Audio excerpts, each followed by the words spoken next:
the first one, I have to get this started right off the bat. So back when Dr. Hewlett was hired at her interview, I asked her, apparently, I don't remember this, but she remembers it, and she tells me about it numerous times. I asked her if there were any classes she would prefer not to teach. She said, yes, differential equations. A couple years later, I said, hey, Deborah, would you like to teach differential equations? And of course, she's young, I'm old, and she's like, I guess so. So she didn't remind me of this thing. So she was kind enough to teach differential equations for me for a few years. Anyway, I made her this mug, and she loaned it to me. And on the mug, so it has this problem that we're about to look at. The Newton's law of cooling. Oh, here it is. There's the actual problem. It's a coffee mug, has coffee, whatever, blah, blah, blah, blah. And then it has the solution on the other side.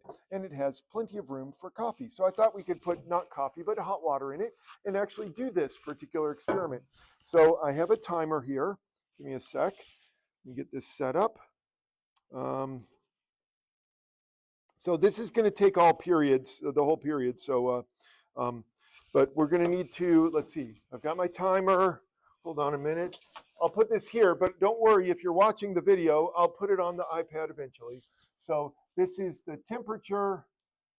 So start, temp, and then we're going to do the temp at t equals 10 minutes. So a little experiment that we can do. So let's go ahead and we will do this. So I've got my hot water here. I don't know how hot it is. It was boiling hot when I got it just before my last class, and I even burned myself just slightly, not bad. So let's see how we do here. So this is hot water. We'll load this up. There we go. And you can see it's still steaming. Very nice. And then we'll get the temperature, and then I'll start the timer. So let's see. I've got it in Celsius because Celsius, we're going to be cool and do it in Celsius. So let's just wait till that settles down. I guess it's about 75. Ooh. Okay, we're going to go with 75 degrees Celsius. Start the timer. Okay, and then we'll take another reading. Oh, it's gone down. Okay, just a minute. Ooh, it depends on where I put the probe. Oh, oh yeah, the top. Okay, I'll do this just so we're consistent. 77.7. I like that. So when it's way up top, at the very top, it's 77.7. So we'll do that. 77.7 degrees Celsius. Okay, now we'll go back to. Oh no, where to go? Where's my PowerPoint? Hold on a sec. PowerPoint landed. We'll come back to that when my alarm goes off. We will resume. We'll take another reading. Okay, so in the meantime, what we're going to be doing today is we're going to be looking at linear models of differential equations. In the olden days, I used to start off differential equations with models, and I found that I had like students dropping left and right because they're like, I can't handle thinking about this stuff without, all these words. But now I've got, you've got a few equations under your belt, and so you can handle some of these models. So let's just mention this. We'll come back to Newton's law of cooling. But Newton's law of cooling, Newton said that an object will cool at or heat up at a rate that is proportional to the difference in temperature between the object and the ambient, the air. So for example, we have this water. It's not quite boiling, 77 degrees, because it was sitting in this vessel for all of my last class. But this is now cooling because the temperature, here, I'll see what the temperature is of the air. I guess I should have done that. Let this thing cool off. We'll see what the air temperature is. And so the difference between that water, or at least that mug, because it is insulated to some degree by the mug, so the difference between the mug and the air is going to affect how quickly it cools. If you have a very hot object, it will cool rapidly. If it's a very cool that is closer to room temperature, it will cool much slower. So I'm going to just let this cool off. It's just a meat thermometer, but it does a pretty good job of heating up and cooling pretty quickly. I'm going to let it cool down for another minute, and then we'll get the ambient temperature reading. So the differential equation that we're going to be dealing with looks like this. The rate at which the temperature changes with respect to time, that's d capital T over d little t, And this is the one thing that is bothersome about uh, Newton's law of cooling is that you have two T's. One of them is the big T and one is the little t. Well, the big T is temperature, the little t is time. So the rate at which temperature changes with respect to time is proportional. The K there is just a proportionality constant, proportional to the difference between the current temperature and this is the ambient temperature. Ambient meaning the air, you know, the how whatever, you might have something in a pool of water and then the T sub m would be the temperature of the water. So so there it is. You can see that this particular differential equation is a linear differential equation. It's not, oh, it is separable. I almost misspoke. It's actually autonomous. So this is not only separable, it is autonomous. There is no little t over here. So in a bit, we'll actually compute, I guess we have 6.5 minutes to worry about this. So while we're waiting, let me write down the information that we have. So we have the initial temperature. So I'm going to call this T0. That's the initial temperature of this water that we're looking at. That was 77.7 degrees Celsius. I've got T sub m, that's the ambient temperature. And this thing has settled down considerably. I'm going to go with this 22.5, 22.4. Okay, now it's going down to 22.3. Oh, no, now it's back up, 22.4. So I'm going to go with 22.4. So it's just fluctuating a little bit, probably because I'm breathing on it. Okay, 22.4 degrees Celsius. And so my differential equation is going to look like this, that the change in temperature with respect to time is equal to some constant times the temperature minus the ambient temperature, which is 22.4. There we go. Now this is going to be too annoying for me to deal with, so I'm going to switch over to Notability to do this one. So let's go ahead and I guess I have to do this. dt over d little t is equal to the constant times t minus 22.4. Okay, so what I need you to do is I need you to solve this. It is separable though, so you should be able to solve it pretty easily, pretty quickly. And we will have a general solution that has two constants. One of them is this proportionality constant, and the other one is the constant of integration. So take a minute, see if you can get this. I'm going to check, yeah, that's good. So separable differential equation. I can pick some randos after I do my attendance. Or tools, take attendance.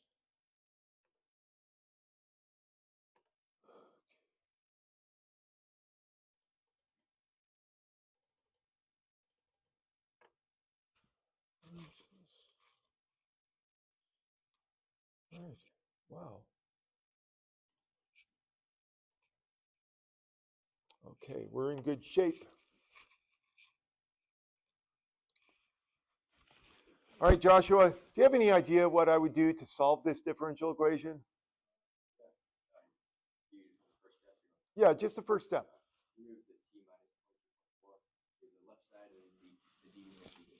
All right, I'm going to do it. So I've got this. Well, okay, it's too still, you know, cross multiply, whatever. There's something like this and this, right? Okay, very nice. So it's a separable differential equation. Shouldn't be too shocking to you. Okay, so we've got that separated. All right, Madison, what's next? What am I going to do to this thing? Integrate both sides? Sure. Yeah, I'll put a little integral symbol in there. That looks good, doesn't it? So we're going to integrate both sides. One of those is easy. One of them is just not too hard, but not trivial. So let's find another volunteer. We got Cooper C in the back. Cooper, what do you think? How do I find pick one? I don't care. Ooh. Oh, you did it all. Okay. Natural log of t minus 22.4 is equal to little t times k plus the constant. Very nice. Amazing. Okay, at this point, I think what I could do is I could use this initial condition. So the initial condition is that t of 0 is 77.7. So I could use this to figure out my constant of integration. I'm still going to need to get some more data to figure out what k is, but I can get the constant of integration because I can plug these in. Check this out. 77.7 minus 22.4 is equal to 0 times k plus c. Because this is the start temperature, the initial temperature, this is pretty easy. Okay, so that means the natural log of 55.3 is equal to c, which I could just leave it like that. I don't know that I can, I mean, let's just leave it like that. So here, natural log of t minus 22.4 is equal to little t times k plus the natural log of 55.5. All right, so far so good?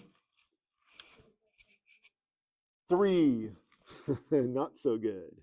Okay, yes. Here we go, very nice. Now it looks good, right? Okay, so we only have a minute to wait, so 57 seconds. So I'm going to slap this in here. Oh, actually, the temperature has gone down a little bit further. I feel like I should use 21.5. Yeah, let's use, because this has been sitting here all this time. It's actually 21, a little bit low that. Let's use 21.5 for room temperature. It's just a little bit lower here. So that just, the only thing that changes is this right here, just so that it's a little bit more accurate. 21.5, this is 21.5, and this is 21.5. Not a big change. Okay, I'm going to stick this in there just to warm it up, and then we'll move it to the top when it comes time. Oh, it does change C. Thank you. Thank you. So that means this is, okay, we'll get that in a sec because I'm almost, I need to be ready for this. Where's my stopwatch? Okay, there it is. Okay, so yeah, whatever. You can ignore that. Oh no, it turned off. So close this, open it up. Okay. Okay, let me hold this near the top. Stopwatch. You know, doing all the, I had to start the timer because after the 10 minutes finished, I needed to start, because we're going to find out after another half hour what the temperature is to see if my prediction is correct. Okay, I'm looking at this. It's like 62.7, 62.6. It's bouncing around between 62.6 and 62.8. So let's just suppose that right now this is T of 10 is 62.8 or 7. Let's go with 7 because it keeps bouncing around. We'll do 7. Okay, 62.7. So it has cooled down, as you can see. Let me fix this. Yeah, thank you for pointing out my, let me see, since I changed this to 21.5, that increased my C. Let's see, that's 0.9 difference. So that means this is going to be 56.2. Is that right? I think so. 56.2, is that right? So 70, yeah, that's right.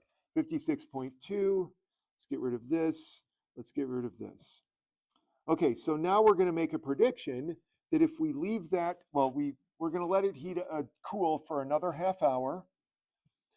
So 56.2. So I want to predict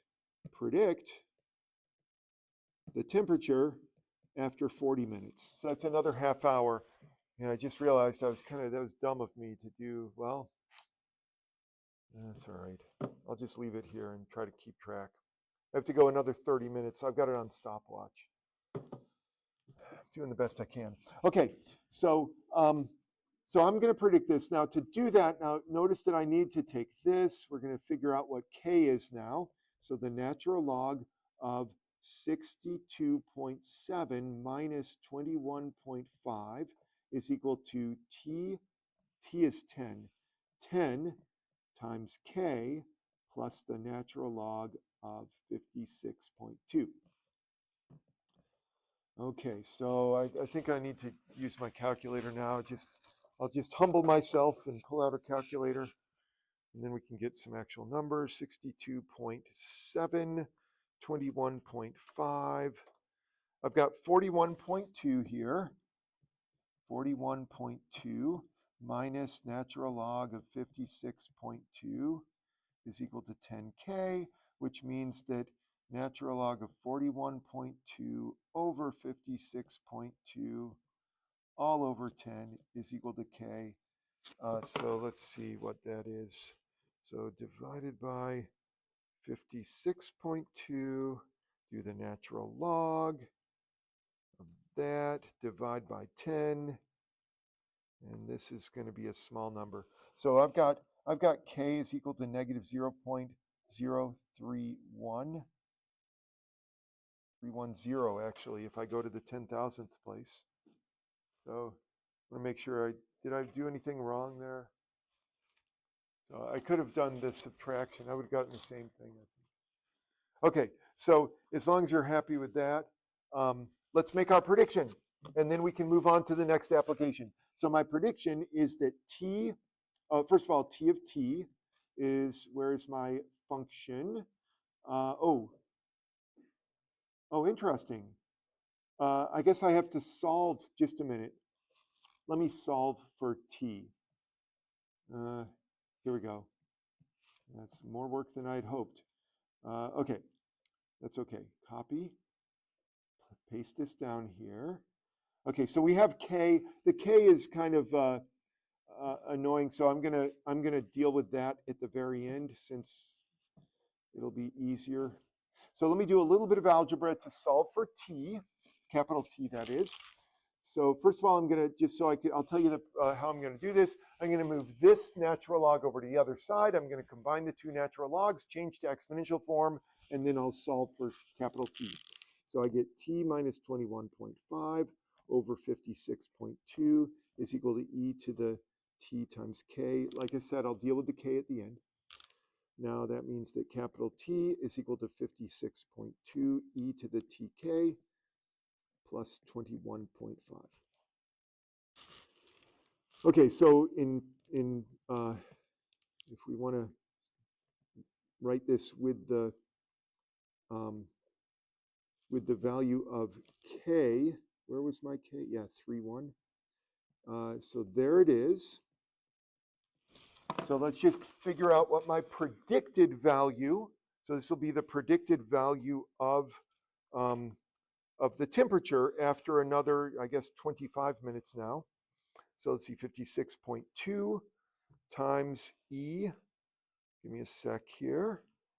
You're probably quicker than me. Negative 0.031 times the temperature, or no, times the time. And the time is going to be 40 because it's 30 minutes after I did my second reading, which is 40 minutes after the whole thing started. So I do that plus 21.5. And I got 37.76 degrees Celsius. Well, we're going to find out how close I am. So this is what differential equation does for us, is it allows us to make predictions about the future, and then we can see how well our model holds up. I'm guessing that it's going to be close, probably not spot on, but who knows? We'll find out. So I guess I need to leave this up here where I can see it. We're only 6 minutes in. We've got another 23, 24 minutes to go. Okay, so let's switch gears just for a bit. Discard, we don't need those. Okay, so growth and decay. So we're going to do some things that you probably are already familiar with, but growth and decay is also a linear differential equation. You may be, like I said, may be familiar with this concept from pre-calculus days, but here is the differential equation that is going to serve us as our model. So what this says is that the rate of change of whatever it is that we're looking at is proportional to how much stuff there is. So think of this in terms of a deer population. If you have 10 deer in a particular region, then you're only going to get 3 or 4 babies this year. If you have 100 deer, you might get 30 or 40 babies. If you have 1,000 deer, you see the point is the more deer you have, the more babies you can have. And so think of this, if we're talking about populations, as the baby or the baby rate or whatever. How many babies are we having each year? Human populations, it's like 1%, maybe. I don't know what the exact number is these days, but that gives us a model for these things. So we're going to use this, and actually this is super easy to solve. In fact, back in pre-calculus, you probably learned about this just in terms of like this. P population is equal to the original population times e to the k times t. That's the solution. I mean, you can look at this and you can see that that is the solution, but we'll pretend that we don't know that, and we'll solve a problem that is involved with this. So we're going to start with an initial population of p sub 0. So p sub 0 is the original population of these bacteria.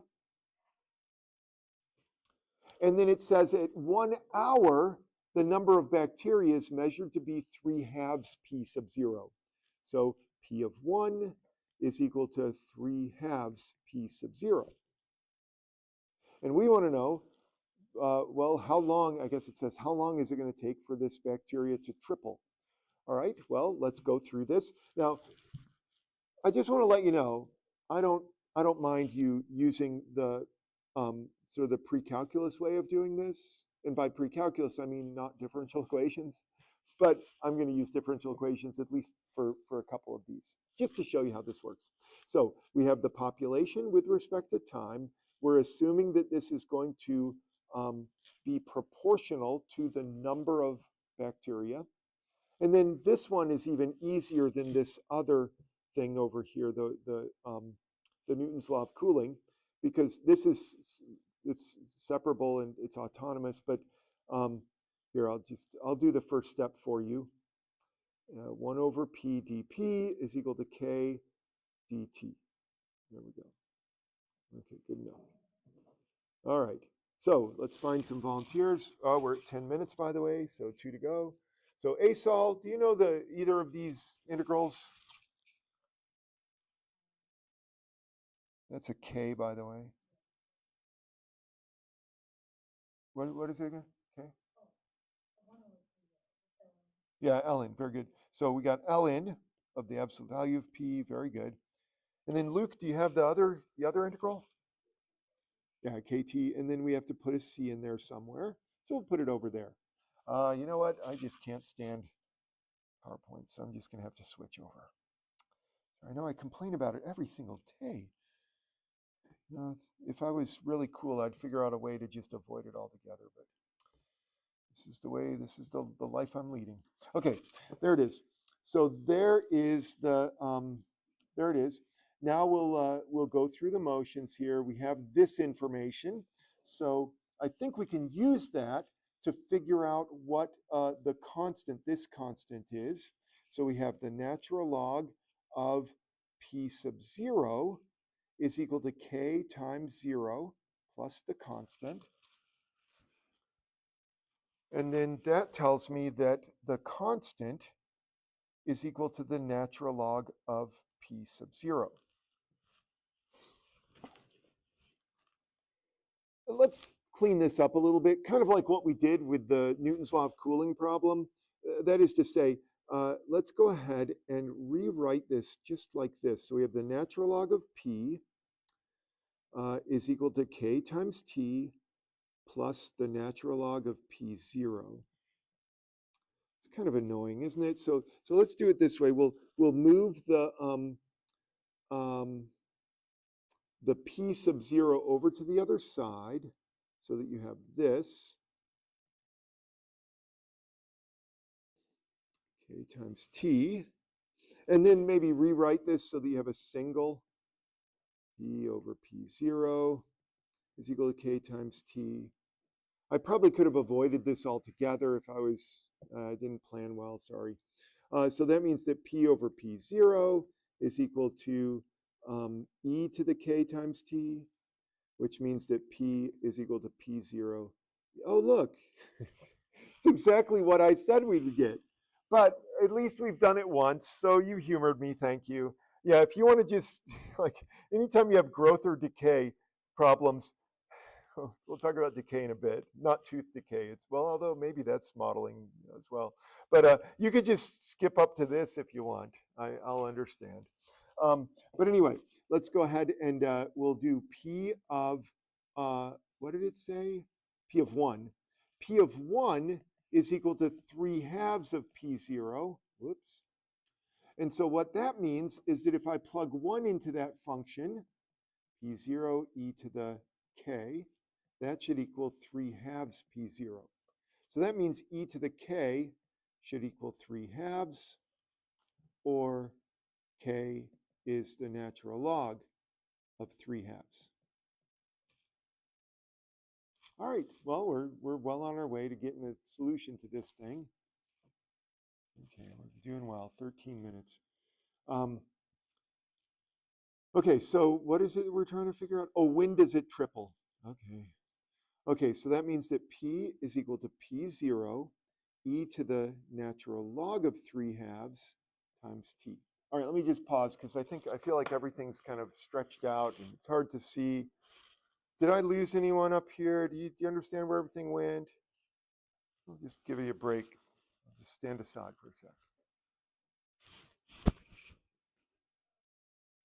So it looks all right. It's understandable at least. All right, well, let's finish the problem. So we want to know how long it is until you have 3 times the original. Well, why can't I just do this? I don't know why not. Let's do 3 times the original is equal to this function, and then solve for t. I know you're getting sick of me switching from natural log form to exponential, but we're almost there. Okay, so cancel the p-zeros. That's non-zero, so it's okay. You can cancel them. So 3 is equal to e to the natural log of 3/2 t. And I think you know what's about to happen is we're going to change this to natural log form so that you have the natural log of 3 is equal to the natural log of 3/2 times t. And so that means we have the natural log of 3 over the natural log of 3/2 should equal the time. I don't know the natural log of 3 offhand. I know the natural log of 2, but not 3. And I certainly don't know the natural log of 3/2. So I'm just going to use my calculator at this point to get an approximation. Whoops, 1.5. And I got 2.71. So t is 2.71. That's how long I predict it will be until the population triples. Just to review, we were looking for the amount of time necessary for the number of bacteria to triple, that is, get to 3 times their original amount. And so that's why when you solve for this, you get the amount of time. So this is in minutes, is it? It's in minutes. All right, so this isn't too bad. You're going to have several problems like this on your homework, and there may not, whoops, that's not what I wanted. Sorry, it got confused because my phone has the timer like this. Well, whatever. We're up to 16 and a half minutes, by the way, so just 13 and a half to go. But what I was going to say is that you're going to have several problems that involve the same principle. They may not all look the same, but you should be able to puzzle through exactly how to do it. Just bear in mind, you're using this differential equation and you're using this solution. Where is it? There it is. No, that's not. Oh, it's up there. Yeah, that's actually the solution to most of these growth and decay problems. In terms of a graph, this is what we're looking at, and you can see that there's the point where you have triple the original amount. So that's a growth problem. Decay problems are when you have the constant, this k is less than 0, you'd end up with a decay problem. So you'd have something like this. So growth and decay, just all in the same category. Just as one more example, half-life is the amount of time it takes for a particular radioactive substance to decay into another substance. So you have these decay diagrams, and later on, if we want to, we could there's some interesting differential equations that involve like decay through multiple atomic structures. But this is just for a single atom or a single element. So just as an example, we have the half-life of plutonium. It says that you have this reactor that has uranium that turns into the isotope plutonium, and after 15 years, it's determined that 0.043% of the initial amount of plutonium has disintegrated. Okay, I don't fully understand what the uranium has to do with it. Okay, doesn't matter. So, so we want to know the half-life of this particular isotope. So to do this, I just wanted to sort of explain what this means, and then the rest of it is almost exactly the same as all the others. So of these growth and decay problems. So you have this same thing that the dA over dt is equal to k times t times a. In other words, the amount that is going to decay is proportional to how much you have. So if you have a big block of plutonium here, a lot of it will decay, and I'll probably die from the exposure. If you have just a very small amount, then very little of it will decay, and maybe I won't die. So, so that's the idea there. So as with the other problems like this, we're going to have this as our solution, some sort of a constant, a sub 0 times e to the k times t. And in this case, the k is going to be negative. So how are we going to solve this? Well, it says that this much plutonium has disintegrated, meaning that the amount after 15 years is equal to 0.99957. I think that's right, A0. Because notice that this is a percentage, and so to get the decimal, you would move this 2 spaces. So that's 3 zeros, and then a 4 and a 3. So 1 minus that is how much is remaining, is 0.99957. So that's how much remains after 15 years. It's incredible. So the rest of this is similar to the last problem. It's just the numbers are uglier. And so you do the same thing. You'd plug 15 into here. I'd get 0.99957. A0 is equal to A0 times e to the 15k. So certainly you could figure this one out by just using your calculator, natural log. So I'm going to just do it without writing it all down here. I'll just do this. K is 1/15 natural log of 0.99957. We're at 21 minutes. I got to keep my eye on that. So this is going to be natural. Give me a sec. Natural log of 0.99957 divided by 15. And that gave me a very small number. So K is equal to negative 2.867 times 10 to the negative 5. So that's my value of K. Now I need to figure out what the half-life is, and to do that, I'm going to solve this. 1/2 A0 is equal to A0 times e to the k times t. I don't want to have to write that again. So you can see that to solve that, what we're going to do is we're going to divide both sides by A0, and you're left with e to the k times t is equal to 1/2. Change to natural log form, and then I guess divide both sides by that k. So let's see, I'll do the natural log of 1/2 divided by that number there.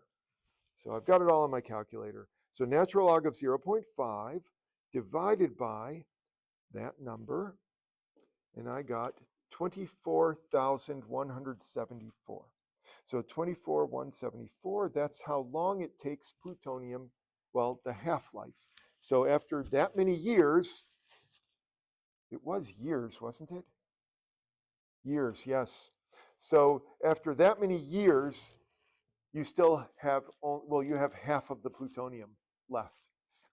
So it's very slow. There are a lot of elements that are much, much faster half-lives than this, but there's that. So anyway, you're going to have other problems like this. Age of a fossil, we're not going to do this. I just want to point out this sort of thing. This is also a decay problem. So it turns out that because the half-life of carbon-14 is pretty short in terms of time spans, you can take organic objects like cloth or anything dead. This can't be alive. If it's alive, then it's still metabolizing carbon dioxide. But if it's dead, then all the carbon in it is sort of fixed, and any carbon like that is radioactive, and there's a certain percentage of the carbon that is in the atmosphere that is radioactive, it will decay to carbon-12, and so that's how this works. So there's, you can figure out how old some object is based on that. Let me see, there's got to be some, okay, so we've already talked about Newton's law of cooling. I still have 6 minutes to go. So I guess I could just show you this while we're waiting. Let me make sure there's no other models that we need to do. Oh, there's that. That's fun. Yeah, let's talk about this here. Yeah, we'll come back to Newton's law. So here, so series circuits. So eventually, yeah, I know you're loving this. So just so you know what we're talking about here, we have an electromotive force. That's like a battery or a generator. This is a resistor, and then this thing is an inductor. I honestly have no idea what an inductor is. Okay, well, I guess in terms, I can identify it on a circuit board. I know what it looks like, but I have no idea what it does, to be honest. But I do know that it fits into a differential equation like this, that if you have the inductance, so that's that, the voltage drop across this inductor will equal the inductance times the rate at which the current is changing with respect to time. So there you have this thing. That's the voltage drop across the inductor.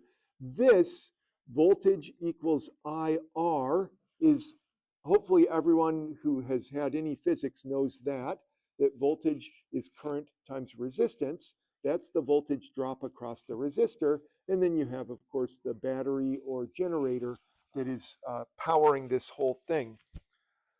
Anyway, once you know that, and yeah, like I said, I got no idea, but I do know how to deal with the differential equation. So you have this nice linear differential equation. Let's see, it's not only linear. Oh yeah, I guess that it could be, depending on what this looks like. If you have direct current, then this will be constant because the voltage will be constant, and so that'll be just a number. But if it's alternating current, then you would have like a sine curve or something, and so that would be sine of t or something like that. So depending on what your voltage source is, this will look different. If it's just a number, then this is an easy autonomous differential equation, separable. If this is not a number, if this is a function, then you have to use the linear differential equation techniques, meaning you're going to have to come up with an integrating factor and so on. But it's a nice, simple differential equation. By the way, we're gonna come back to this. We're going to throw a capacitor into the mix, and things get much more fun. This is boring. I mean, you get simple differential equations like this. Oh, here's the capacitor. Sorry. Yeah, but this is still kind of boring because it's just two. So if you have an inductor and a resistor, it's just a simple linear differential equation. An inductor and a capacitor, it's also a simple linear differential equation, just slightly different. But when you put all three together, we get something that's not, it's something second order differential equation. I do know what a capacitor does.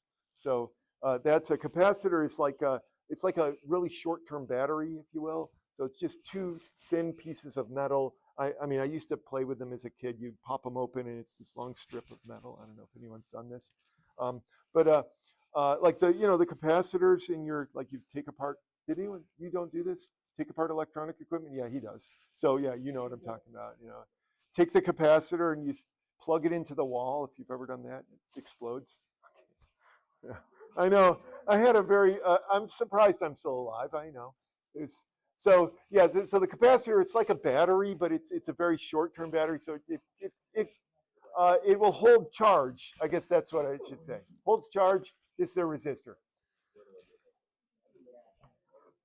Oh yeah, we used to have capacitors in our cameras, and so if you like, I would open up a camera like you do, right? You have electronic equipment. You want to see what's inside, so you open up the camera like with a screwdriver, and if you touch the capacitor, it'll shock you like you get this voltage shock because it'll discharge. Oh yeah, oh yeah, yeah. The 9 volts. Yeah, yeah. That's always exciting. The capacitors though, they give you a little bit more of a jolt if they're big ones. Okay, we're down to a minute and a half to go. So very exciting. Let's see what's happening here. I'm going to get this ready because it's just a little bit over a minute now. So let's go back to our prediction. Where is it? There it is. Okay, so this is our prediction was 37.76. I still have a minute to go here. It's not looking good though. Sadly, well, I don't know. I don't know. Just, I mean, I did the best I could. The data might have been off by a bit. So it's close, not that close. Okay, let's see. I'll just leave this in here. Sad. Well, I tried. But anyway, yeah, might as well. It's just about 30 seconds. I'll show you what I'm looking at.